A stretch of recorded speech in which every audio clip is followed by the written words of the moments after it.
a deal, a hostage deal, to get everyone out. And we're demanding from the government to stop putting anything that is in the way of having a deal. People are losing their lives. Grief and anger pulsing through the streets of Tel Aviv tonight as protesters gather for the third straight day, lighting bonfires in the middle of the road, all while still demanding a hostages for ceasefire deal. I'm Valerie Castro in for Gadi Schwartz, and this is Stay Tuned Now.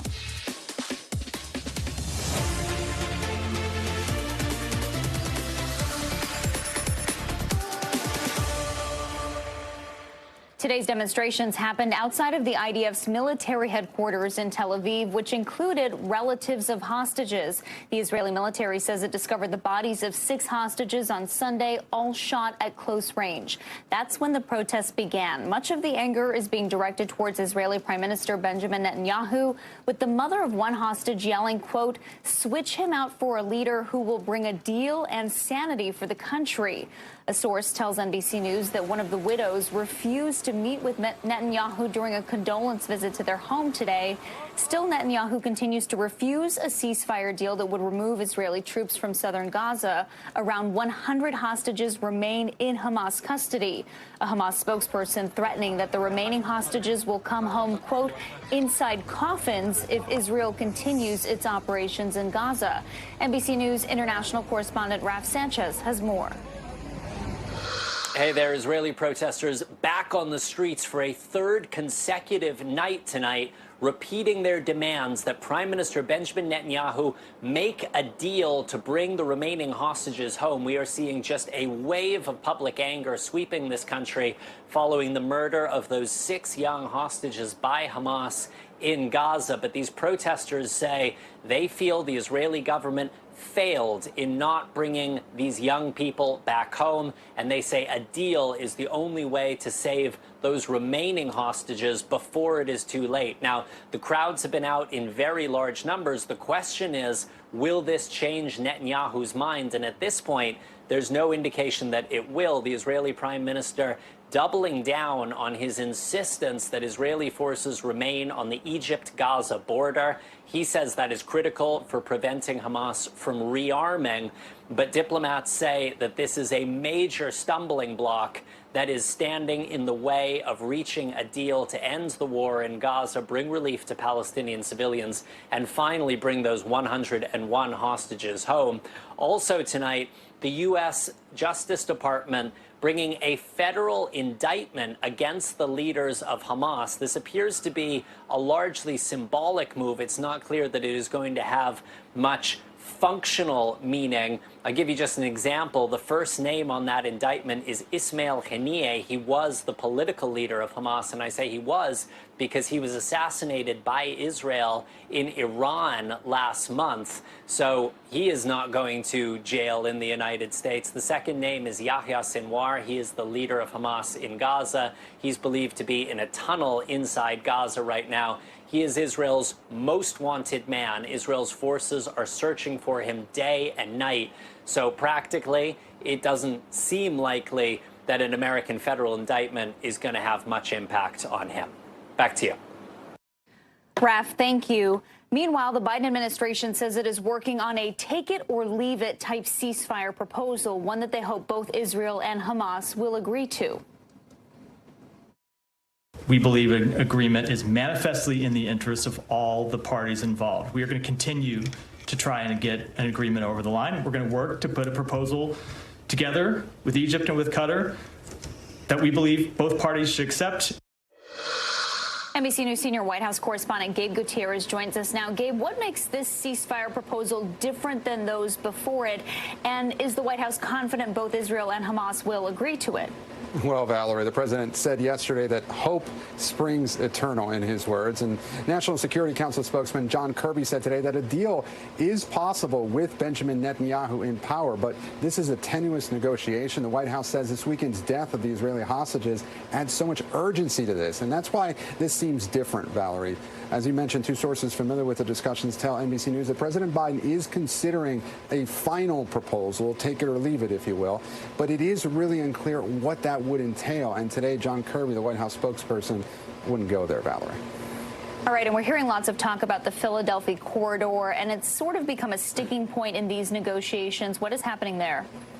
Yeah, Valerie, the corridor is a narrow strip of land. It's just under 9 miles long, around 100 yards wide, that runs along the Gaza side of its border with Egypt. And it includes the Rafah border crossing that we've heard so much about. And the corridor was set up as a buffer zone in accordance with the Camp David Accords between Egypt and Israel back in 1978. The idea was to control movement in and out of Gaza and prevent arms smuggling. Now, the area was under Israeli control until Israel's unilateral withdrawal from the Gaza Strip back in 2005. This past May, though, the Israeli military announced it had established tactical control over the corridor after launching an offensive on Rafah. And Israeli officials say troops had discovered some 150 tunnels along the corridor believed to have been used by Hamas.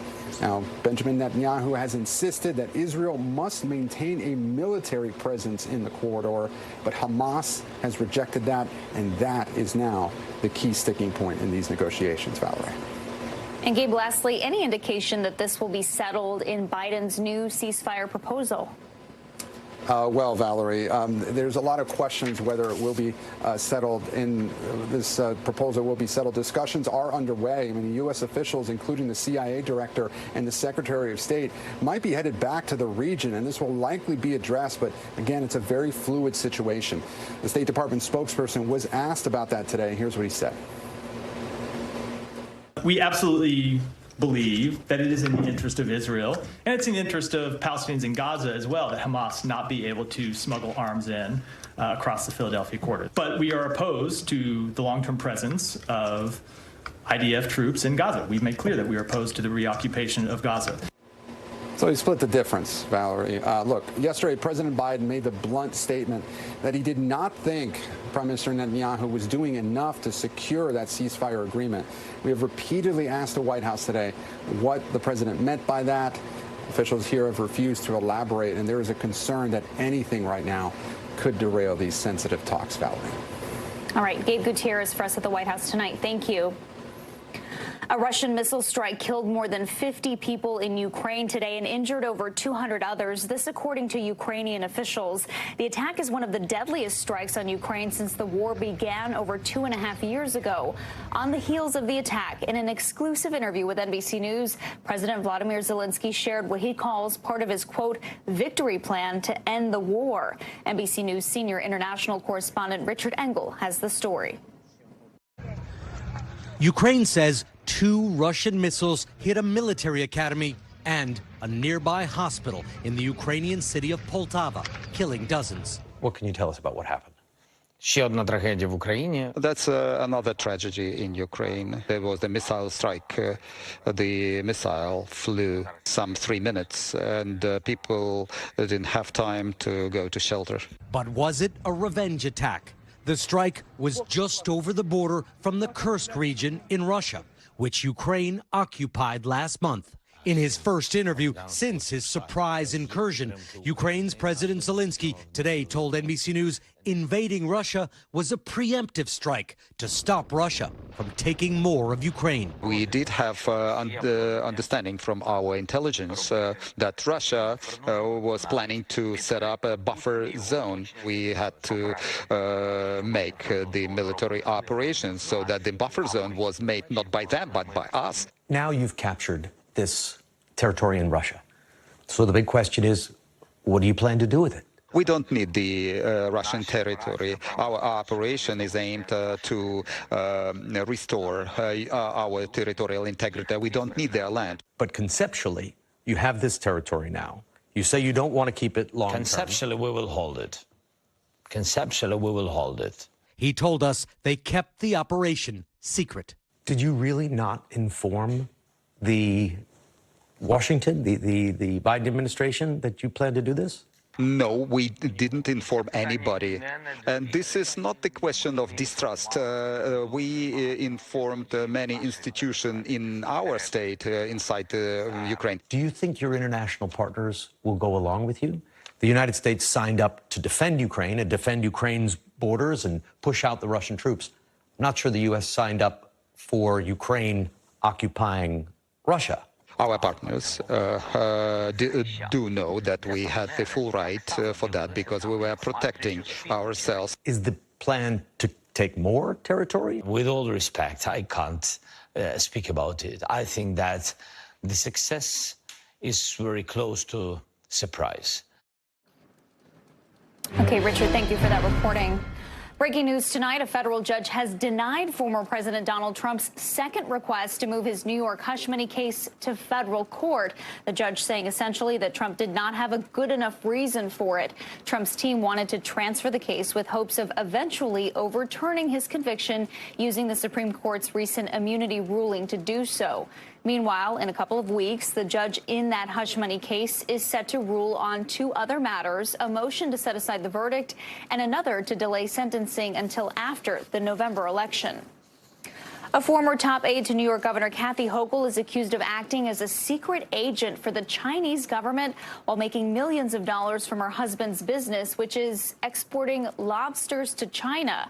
Today, Linda Sun and her husband, Christopher Hu, were seen leaving court after pleading not guilty to a slew of charges. They were arrested this morning, weeks after the FBI raided their Long Island home. The federal indictment alleges Sun used her state government position to help China's government and the Communist Party in exchange for money, travel perks, jobs in China for her family, and lavish gifts, including salted ducks personally prepared for her parents. Sun previously held positions under former New York Governor Andrew Cuomo's administration before she became Hochul's deputy chief of staff. A statement from Hochul's office says she spent more than a decade working for the governor's office, but was fired in March of 2023 over misconduct that they reported to police. Hochul told a New York radio station earlier she was outraged and shocked by Sun's arrest, calling it a betrayal of trust. NBC News legal analyst Danny Savalos joins me now. Danny, what does the indictment reveal about how Sun and her husband allegedly aided the Chinese government? Yeah, so much going on here. I mean, basically, it's a classic case of someone in a government position receives a lot of goodies and benefits from, in this case, members of the Chinese government, and in return, allegedly gives things back to the government. But there's also contextual features here that make this really a tough case for the defendants, and that includes some pretty amazing, you're looking at some amazing pieces of real estate that the defendants own without a whole lot of explanation of how they were able to afford it. That, and then also a condo in Honolulu, Hawaii, according to the indictment, all things that on their tax returns just didn't show enough income really to make these kinds of, to be able to afford these kinds of homes. Danny, they're also accused of money laundering as far back as 2016. How does something like that go unnoticed for so long?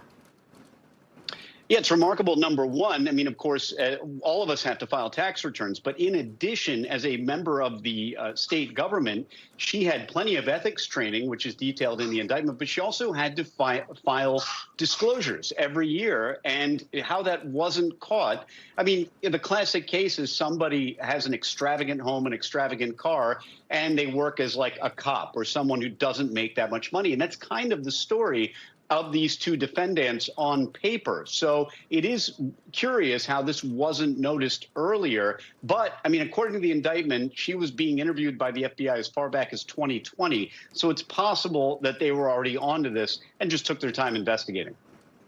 This incident also brings to mind New Jersey Senator Bob Menendez. He was found guilty of acting as a foreign agent for Egypt earlier this year. Are there any similarities between these cases?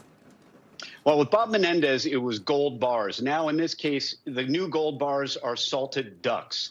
Salted ducks referring to one of the benefits alleged in the indictment that the defendants, including their parents, received from Chinese government operatives, so to speak. So, look, the two cases both had that hook. In Menendez, it was gold bars. This one, it's salted ducks. But also, they're both cases in which someone in government, although Sun is far below Menendez in terms of rank in the government. Menendez was a senator. Sun was not a senator, but someone relatively high up in state government, or at least with access to the halls of power. But either way, they are similar in the sense that you have people working in government who are allegedly doing things for foreign governments and failing to register as foreign agents. All right, Danny Savalos, we appreciate you breaking that down for us. Thank you. Don't go anywhere. We're just getting started. Up next, a state of emergency in California. Why a deepening threat of landslides is sending residents into a panic. NBC's Morgan Chesky is in Rancho Palos Verdes tonight with more. Plus, Democrats are going big on the push for reproductive freedom. What they're telling voters today in Florida is straight ahead. And later this hour, Inspiration Nation. I'll introduce you to a company that is working to increase the employment rate for those with disabilities, how it is changing lives one job at a time. And now, how do you feel when you come to work every day? I feel very, very good. I like working with my hands, and it gives me the ability to work with other people who have disabilities too. Welcome back. Here are some of the stories happening out west that we're following. In Northern California, crews are battling the Bear Fire, a fast-moving wildfire that ignited yesterday afternoon near Tahoe National Forest. As of today, CAL FIRE said the blaze had grown to nearly 1,400 acres and is 0% contained. Hundreds of homes and businesses in the Sierra County area are without power. More than 500 people in Sierra Brooks have been forced to leave their homes. The cause of the fire is still under investigation. In Colorado, jury selection for the Boulder King Soopers mass shooting case started this morning. Back in 2021, 10 people were fatally shot at the supermarket chain. Ahmad Alisa pleaded not guilty by reason of insanity. The judge told jurors that the selection process should be done by the end of the week. And while it may seem like summer is on its way out, the heat is still here for a little longer. 33 million people across the West are under heat alerts, including parts of California. And Phoenix just experienced its hottest summer on record, officially recording 100 straight days of 100-plus degree temperatures this summer. We're following breaking news in Southern California. A landslide is triggering intentional power and gas outages, evacuation warnings, and now an emergency declaration by the governor. The pictures coming out of Rancho Palos Verdes could be from a disaster movie. Almost 250 homes are affected right now. Nearby neighborhoods are being warned the outages could spread. The utility provider has cut off electricity and gas to homes, some indefinitely, because the ground is shifting. Power lines are now at risk of sparking wildfires. The cause of this slow-moving disaster, record rainfall over the last 2 years, causing the land to slide up to a foot per week. When you first saw this, how large was it?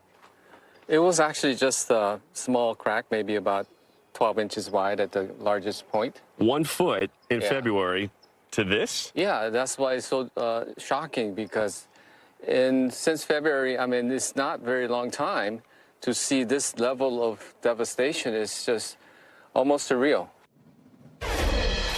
Wow, Morgan Chesky joins me now from Rancho Palos Verdes, around 30 miles south of Los Angeles. Morgan, those pictures are incredible. You've been touring this community. How much of the land is shifting, and what are people saying about their options? Yeah, Valerie, their options are limited. This street was closed down just within the last few hours because of that shifting that is ongoing. And what's interesting to point out is that different areas are shifting at different rates, and that only contributes to kind of the frustration and fear for a lot of these people in and around the Rancho Palos Verdes communities here, sandwiched really between these hills and the sea. You had a chance to hear from Mike Hong just a few seconds ago. I want to hear a little bit more about just this ongoing situation here and why it leaves so many people here feeling trapped. Take a listen. That this was supposed to be filled in for the rain that's coming. Because just imagine rain hitting this on top of what has happened here. I mean, just imagine the devastation this will additionally cause right down the line. All those homes that you see down there that are damaged is right on this path, right down this path. How close is your home to this current crack here? I think we're about 100 feet. Barely. So that fissure, that earthen crack that we were showing there, that is just one of several formed in and around this area. One key point here, Valerie, I'd like to acknowledge is the fact that, of course, rain is a contributing factor here with record rainfall, as you mentioned, over the last 2 years. Another, though, one homeowner just right here told me that as a result of this earth moving, in some cases up to a foot a week, this specific place moving 1.5 feet over the last month. She believes that water lines have been snapped in several areas there, and the water has leaked unabated. That, no doubt, could also be potentially contributing to this ongoing slow motion disaster.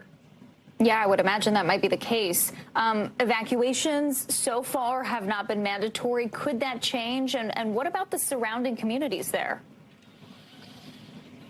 It could absolutely change. It all depends on the rate at which these areas are moving. Officials issuing only evacuation warnings, making people aware of what could potentially happen should there be any sudden slides in the near future. As far as what comes next, a frustrating situation. We do know, as you mentioned, the utilities shut off now, power to more than 240 homes. Power could be restored to some of those people. Others are hearing indefinitely that it could remain off. And so that's essentially left a lot of folks trying to search for alternative living arrangements while also trying to figure out what comes next for their home that for many of these people was their dream home here, overlooking the ocean that is now in a precarious state. All right, Morgan Chesky for us tonight. Morgan, thank you. Days after taking a bullet to the chest, San Francisco 49ers rookie Ricky Pearshall is apparently getting back to work. He won't play in the first 4 games of the season, but a color commentator for the team says the 23-year-old is already back in the weight room. 49ers general manager John Lynch saying today that the situation is, quote, nothing short of miraculous. The 17-year-old accused of shooting Pearshall is in custody. San Francisco's DA has yet to announce charges because of the suspect's age. According to police, the initial investigation indicated the suspect was, quote, working alone. NBC News correspondent Steve Patterson is following this story. Steve, we're hearing from the police officer who rushed to Pearshall's side. What is she saying about those frantic moments? She, in one of the most gripping interviews I think I've heard lately, harrowing, talking about rushing to his aid, seeing him lying bleeding on the ground. Keep in mind, though, this is Saturday in Union Square, one of the most populous areas of San Francisco, in broad daylight, and there is this shooting, and she describes it by pantomiming it, by using her hands to clap the gunshots, then rushing over, seeing Pearshall on the ground, again, bleeding out, calling for help, asking for help, and then she hit, like her diving on top of him, essentially, applying pressure on the wound and soothing his soul at the same time, because this is a person that is freaking out that he is going to die. And he tells her this, and this is her response to keep him calm. Listen to this. He looks at me, he goes, am I gonna die? And I just like, no. I take off my hat because I wanted to make eye contact with him. I wanted him to hear me. And I said to him, listen, look at me. I know you don't know me, but I want you to trust me. It's not your time. That was Sergeant Joelle Harrell. That is her beat. That is the place that she knows all too well. She later says that she uses his football experience, saying that I need you to be strong like I know you are on the field to stay with me, using that experience to sort of keep him steady and to keep him moving and to keep him alive. Valerie? Steve, incredible to hear her emotion as she talks about what happened. We also mentioned that Ricky is back with the team already. What are the 49ers saying about how he's doing? Yeah, this is just another part of this unbelievable story. He is shot on Saturday, is out of the hospital on Sunday. Apparently, the bullet went right through his chest without hitting any major organs. And so we've heard from a member of the team as early as Monday that he was back with the team in the weight room. We're not sure if he's necessarily working out in the weight room, but just the fact that he's out of the hospital so quickly, already back with his teammates, is miraculous. And that's what the general manager told us earlier today. Here's what he said about his recovery. Listen to this. When we drafted Ricky, we did it for the long term, and Ricky's going to be a fantastic player here. He's eager. He was disappointed, but understood that we put him on that list and what that entails. It's 4 weeks at least, and you know, we're just going to take this as it comes. He's talking about Ricky now being on the injury list, which means the next 4 weeks or so, at least, he will be on the sidelines. But the fact that he's breathing, the fact that he's with his teammates, again, miraculous, is expected to play at some point this year, which would be just amazing to see. Valerie? All right. Steve Patterson, thank you for that reporting. Coming up, chaos in Venezuela. The presidential election there was weeks ago, but pandemonium is still breaking out in the country. NBC's Ellison Barber has more. But first, you got to see this. This is Passy Pete, Maine's weather predicting lobster. And much like his groundhog counterparts, Pete comes out of his home in Penobscot Bay to let folks know if it's going to be a late summer or an early winter. Yesterday, he did just that, but headed for the scroll indicating, sorry, warm weather lovers. But Pete says we're in for an early winter. So depending on how much you trust a clairvoyant crustacean, you may want to get your coats ready. We'll be right back.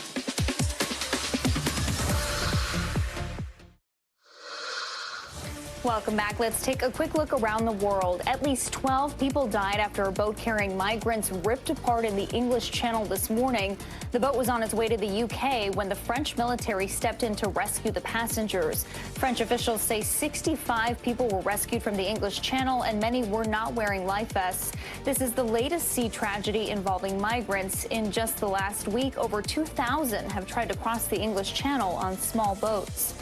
At least 129 people were killed trying to escape the largest prison in the Democratic Republic of Congo. Officials say a fire broke out and 60 more people were hurt. The Interior Minister says most were killed in a stampede and 24 people were killed by gunfire after being warned. The prison, which is said to be overcrowded, has recorded previous jailbreaks in the last few years. In the Philippines, the aftermath of a tropical storm has left 14 people dead. Officials say the deaths are the result of landslides and floods caused by the storm. It is now heading towards China and could strengthen into a typhoon. And finally, some good news coming out of the Paralympics in Paris. Team India's archer Sheetal Devi is only one of 4 archers competing at the Games and the only woman. Over the weekend, she captivated the world by hitting a perfect bullseye and went viral instantly. She ended up winning bronze in the mixed compound archery event yesterday. The fallout from Venezuela's contested election continues. The U.S. is now condemning the government after a judge issued an arrest warrant for a former presidential candidate. And now President Nicolas Maduro says his opponent should go to jail. NBC News correspondent Ellison Barber has the latest. Edmundo Gonzalez, Venezuela's newest president, or a fugitive on the run, according to Nicolas Maduro and his allies. Criminal, asesino, terrorista. Gonzalez is a criminal. A new arrest warrant issued by the Public Ministry of Venezuela accuses Gonzalez of forging public documents, inciting disobedience, sabotaging computer systems, and attempting to usurp government functions. All of the charges appearing to stem from the country's July presidential election, an election that independent UN-backed election observers describe as lacking, quote, basic transparency and integrity. Este señor cobarde González Urrutia. Maduro referring to Gonzalez on his weekly television show, saying in part, quote, this man has the nerve to say he doesn't recognize laws. He doesn't recognize anything. Gonzalez has not directly responded to the new arrest warrant, but the United States is calling it a power grab. This is just another example of Mr. Maduro's efforts to maintain power by force and to refuse to recognize that Mr. Gonzalez won the most votes on the 28th of July. Gonzalez challenged Maduro's decade-long reign, and according to an Associated Press analysis of voter tallies released by his opposition allies, Gonzalez won by more than a 2-to-1 margin. Maduro disputing that, claiming he won by more than 1 million votes. Gonzalez hasn't been seen in public since the day after the election. For the moment, Gonzalez has said through his lawyer that he's planning to fight it out in Venezuela, and I guess is ready to go to jail if that's what it takes. Protesters supporting Gonzalez have repeatedly flooded the streets of Venezuela's capital city, demanding Maduro step aside. Journalist Manuel Reda has been in Venezuela reporting on the elections. Gonzalez has a much stronger claim that he has the support of the people. It's very hard now for Maduro to say that he's being elected by the Venezuelan people. What can swing it in Gonzalez's favor would be some kind of dissent within Maduro's rank, and especially within the military. The U.S. now trying to increase the pressure from abroad, seizing a plane with ties to Maduro. According to Attorney General Merrick Garland, the plane was purchased in the United States for $13 million through a shell company and smuggled out of the United States so it could be used by Maduro and his associates in violation of U.S. sanctions. The U.S. hoping it sends Maduro a message. We have the expertise, we have the reach, and we have the global partnerships in order to effect change against anybody, including powerful government heads who think they're untouchable. But as of today, Maduro remains in the presidential palace, and his support among Venezuela's military leadership seems rock solid. All right, that was Ellison Barber reporting. Coming up, major questions being raised about YouTube's biggest name, Mr. Beast, the serious accusations, and a warning from another creator. Chloe Malas brings us an exclusive interview just ahead.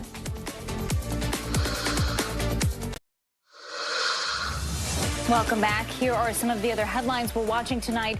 4 people were killed on a Chicago commuter train. It happened early yesterday, just 10 miles outside the city. The victims apparently were attacked while sleeping in their seats. Police arrested a suspect and say it appears to be an isolated incident. The motive still remains unknown. An 11-year-old confessed to killing a former Louisiana mayor. The 82-year-old mayor of Minden and his 31-year-old daughter were found dead on Sunday, both with gunshot wounds.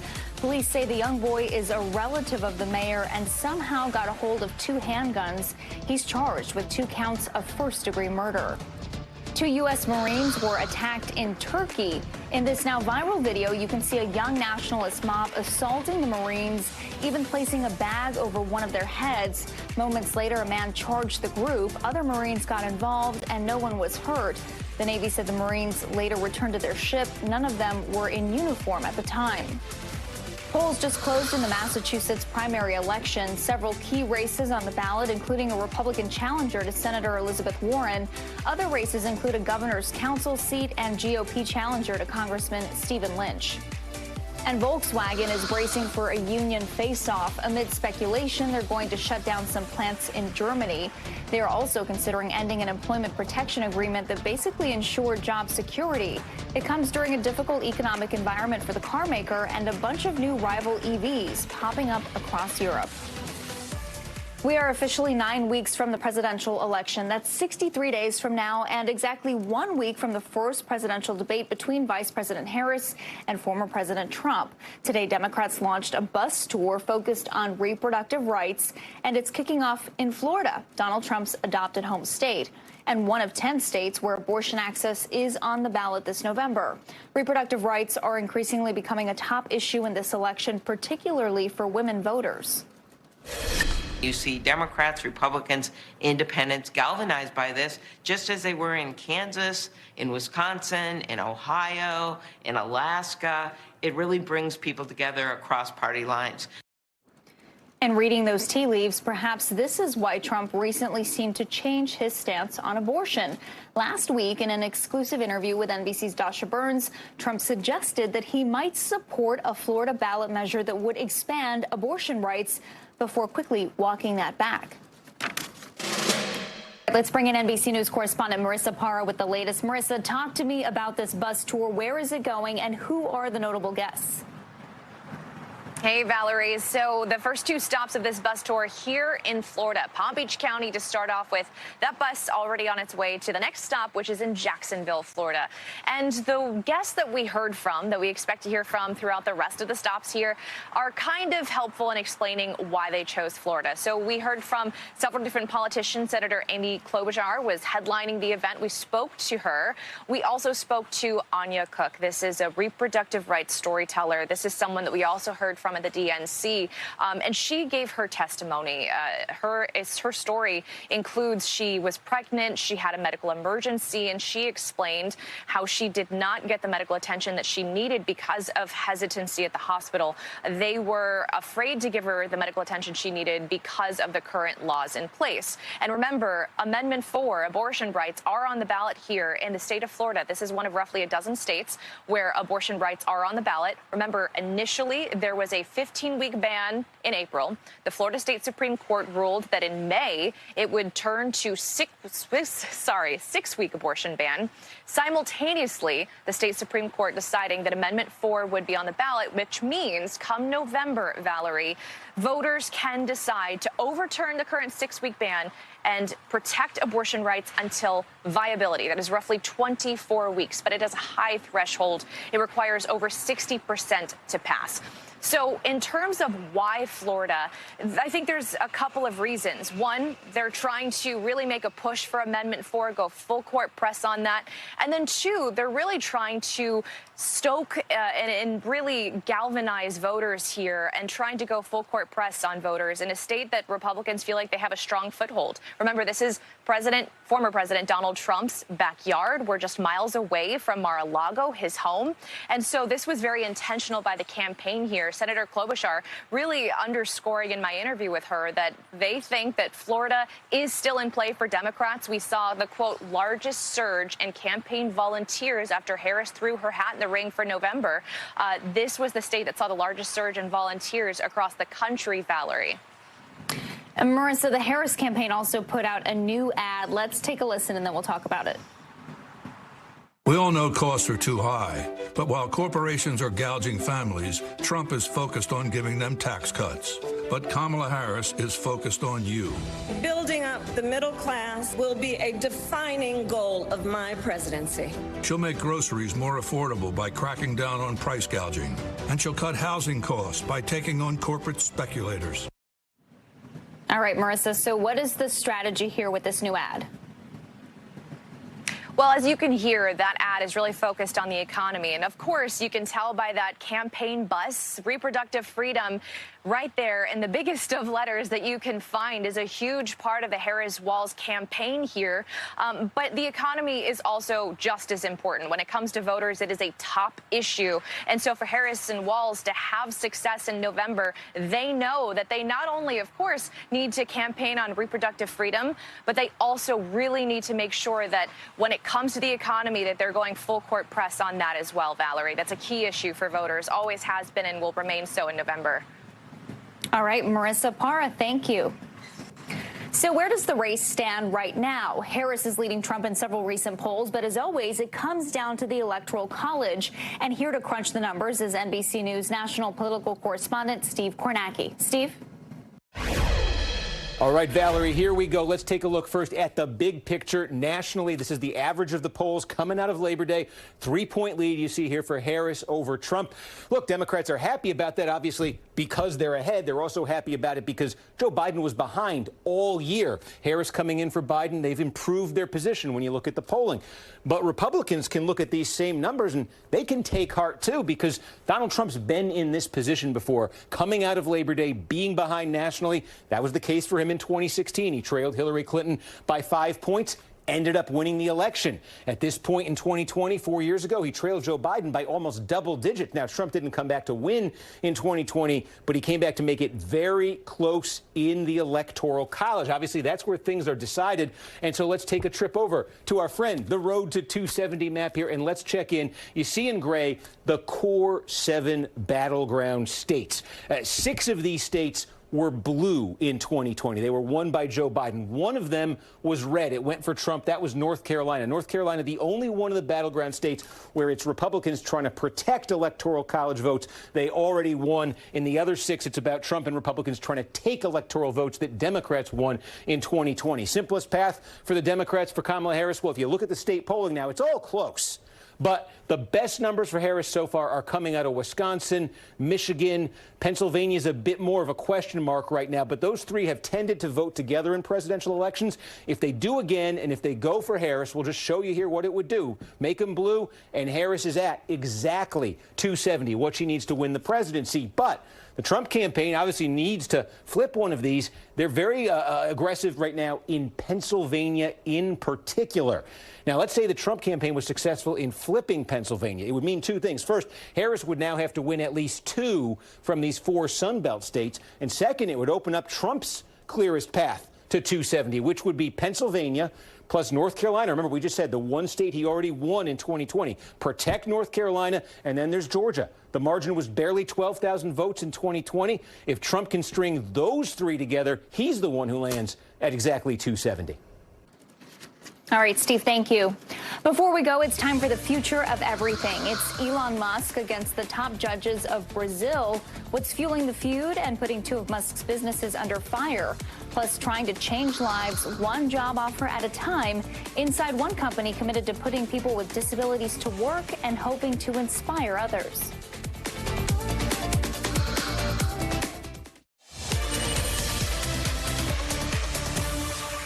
Tonight in the future of everything, Brazil's top court is standing firm on its decision to give X the axe, effectively blocking Elon Musk's social media platform for millions of users. And pushback from Musk could start impacting his other businesses in the country. CNBC's Steve Kovac has more. Hey there, Valerie. Yeah, Elon Musk is in a fight with Brazil's top court, and the effects are impacting 2 of his most important companies. Let me give you the backstory here. The Brazilian court banned X in the country last week over the company's failure to remove posts or accounts spreading political misinformation. X, which was under Musk's direction, refused to do that, citing users' right to free speech. Now the court has ordered internet providers to block X and said users could be fined for using alternative methods to access the platform. One internet provider, though, ignoring that order is Starlink. That's, of course, the satellite internet service from Musk's other company, SpaceX. The court froze Starlink's bank accounts in Brazil, possibly as retribution for Musk ignoring its orders related to X and to force X to pay its fines. Now, Starlink says it will obey the order to block X once its accounts are unfrozen in Brazil. Meantime, Musk spent the weekend attacking the lead judge in the case, calling him a criminal and making a variety of other threats. No official word from X or SpaceX on any of this. In the meantime, the apps are still available in the app stores run by Apple and Google in Brazil. But now we have to ask, why is Musk fighting this order after saying when he bought Twitter, the company will follow the laws in the countries where it operates? Of note, Musk has never criticized China for blocking X, for example, and X has also complied with demands from authoritarian governments to remove content or accounts. Valerie? Thank you, Steve. And on update on this developing story, Starlink says it is complying with the court's order after all, walking back from their refusal just 1 day ago. Now to an NBC News investigation into scrutiny involving one of the world's biggest YouTube stars. 28-year-old Jimmy Donaldson, better known as Mr. Beast, has a record 312 million YouTube subscribers. His videos feature dangerous stunts and lavish giveaways, but some are sounding the alarm after a chaotic shoot. NBC News entertainment correspondent Chloe Malas gives us this exclusive. So this is your new studio. Rosanna Pansino, one of YouTube's original and most influential content creators, the host of a popular baking show. And now we're going to do this to the rest of our donuts. Is now speaking out against the platform's biggest star. Jimmy is not the same person that he is on camera as he is off camera. Pansino met Mr. Beast, whose real name is Jimmy Donaldson, about 5 years ago. I have a heart for philanthropy and giving back, and that's how he presented himself, as a good guy who loves to do charity and likes to make big, fun, silly YouTube videos. And whichever one of these 456 people survives the longest wins 456 grand. Pansino even went into business with Donaldson, though the ventures failed. But she says everything changed after she appeared on Mr. Beast's 2021 reality competition show, The Creator Games. And perfect timing.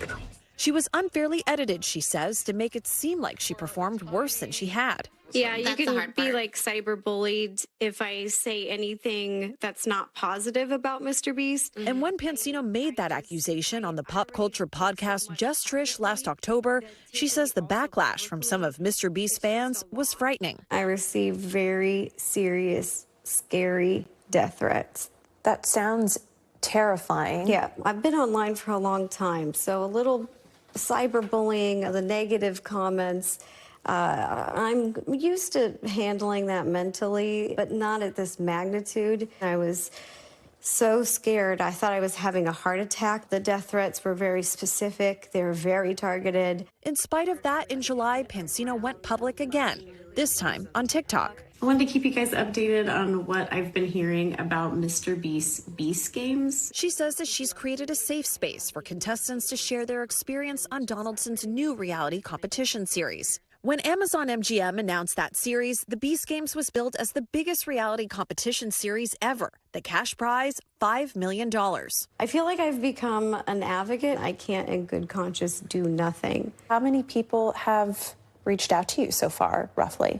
Right now, it's a little over 200. Could you tell me about some of the allegations? They didn't have access to their medication. In a lot of these situations, it was life-saving medication. William, who asked us to call him only by his first name because he fears online backlash, showed up to what he thought was the Beast Games. But it turned out to be a multi-day casting call for the show in Las Vegas. One girl in our group, she did need her epilepsy medication, and she did not get it. She had a hard time fighting for it. And that's not all. We had finally gotten access to food after about 10 hours, and I witnessed a male just collapse right in front of me, and he was convulsing. NBC News spoke to 5 other former contestants who asked to remain anonymous because they feared retaliation.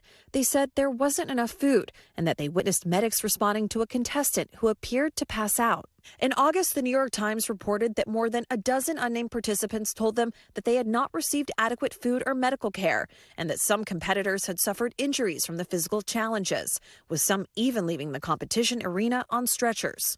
I think that the injuries are just appalling because they're injuries that could easily be avoided. What types of injuries are you hearing about? I heard people got trampled. During that first game, I got trampled.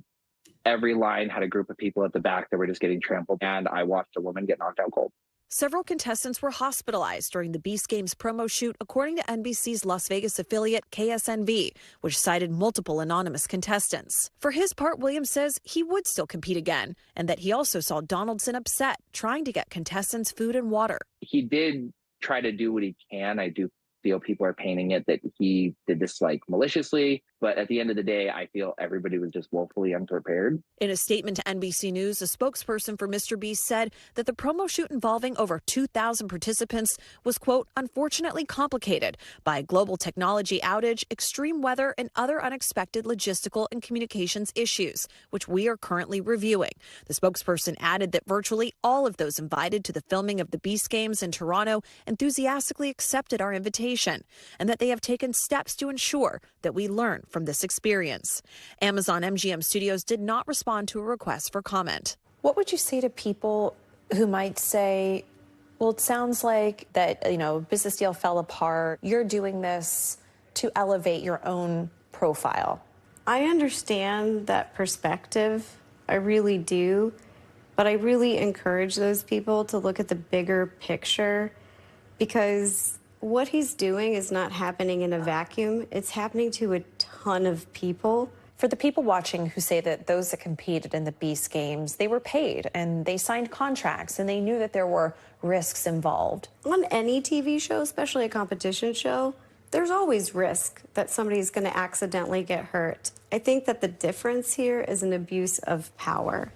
I think it's wrong to dangle this huge prize money, a $5 million carrot, in front of people's faces who really need it and take advantage. I don't think it's okay to actually shoot shows that are like the Hunger Games.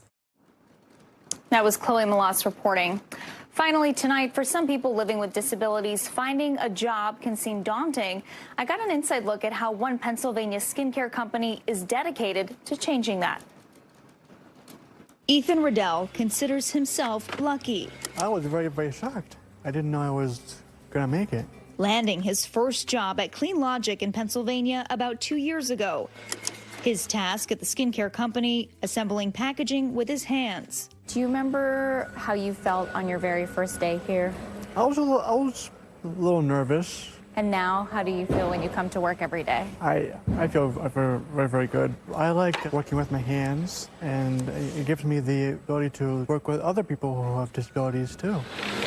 Ethan is blind and one of many employees here with a disability. Many of our employees, this is their first job. In many cases, we're struggling to obtain employment. This has been their opportunity to learn the skills and live an independent life. 1 in 4 people in the U.S. live with a disability. According to the Bureau of Labor and Statistics, only 37% are employed. Clean Logic hopes to change that. Currently, more than 80% of the company's workforce lives with disabilities. Clean Logic's goal, increase the employment rate for that community by 10% over the next 10 years by making a workplace that can accommodate everyone. So when you talk about making things accessible, this is part of that? Yeah. So what we have here is high visibility and raised tape, and the high visibility allows our visually impaired team members to know exactly where they need to go to their workstations, and under this tape there is a wire that allows our blind team members who use canes to follow it as well. Company co-founder Mike Gesser says he was inspired by his daughter, 11-year-old Rosemary, who was born with a disability. I went into dad mode and started to create what I thought would be an accessible and inclusive environment for her and also for anybody with a disability. His business partner, Isaac Shapiro, drew inspiration from his own mother, blind since the age of 7. Because there's a lack of awareness around what people can do with vision loss, companies do not think they could hire someone that has a disability, and so that's been causing the high unemployment rate amongst blind and visually impaired individuals. For some employees, their disability isn't physical. Zaytun Yancey is on the spectrum. How do you think you've changed since you've started working here? I become independent and I felt I can do things on my own and really focus. That focus comes into play as she sews, a new skill she learned at this job. What would you say to companies that might be reluctant to hire somebody like yourself? There are people who want to try new things and they really need your help. So please step up and help others who can help you make the community and company going forward. Don't be afraid. Disabled people can do the same jobs that sighted people can, just in different ways. Clean Logic's co-founders hopeful they've created not just a product, but an all-inclusive opportunity. We want to see our story be able to make an impact in other companies in our industry, but also see other industries hire individuals with disabilities. Clean Logic's mission also empowers nonprofits through the Inspiration Foundation, donating a portion of sales to fund tech grants for the blind and visually impaired. That does it for us tonight. I'm Valerie Castro. We'll see you tomorrow, but until then, stay tuned now. Thanks for watching. Stay updated about breaking news and top stories on the NBC News app or follow us on social media.